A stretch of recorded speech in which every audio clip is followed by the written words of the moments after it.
يا شيخ حلمت بأن شعري فيه قمل واستغربت جدا عند تمشيط للشعر بوجود قمل. اتق الله لن تضرك هذه الرؤيا، فإن الله عز وجل بعث لفرعون نكالا بالقمل، والنبي صلى الله عليه وسلم رأى أحد الصحابة يتساقط القمل عن رأسه، فقال عليه الصلاة والسلام: أيؤذيك هوام رأسك؟ قال: نعم.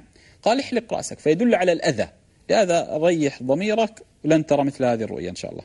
رسالة تقول: السلام عليكم ورحمة الله تعالى وبركاته.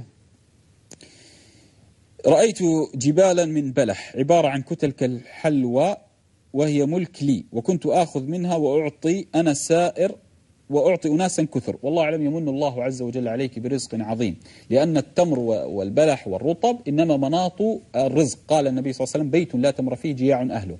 فيقتضي من هذا أنه مال، واضح أنه مال، فيمن الله عز وجل عليك بالمال وتقوم بطعامه للناس والتصدق به على الناس، والله تعالى أعز وأعلم وأجل.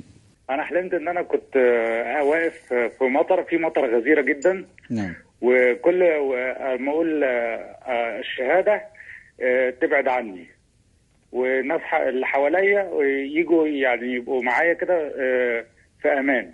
نعم. وكل لما أروح مكان أقول الشهادة اللي معايا يبقوا آمنين والمطر يبعد عني. نعم فقط. لأن المطر الله عز وجل وصفه، قال: وينشر رحمته، واضح؟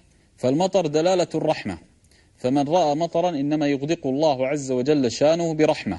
والأمان الذي رأيت أن الناس من حولك إذا أتوا كانوا لله الحمد في مأمن، فإن الله عز وجل قال: فليعبدوا رب هذا البيت الذي أطعمهم من جوع وآمنهم من خوف، فدل على الإطعام، واضح؟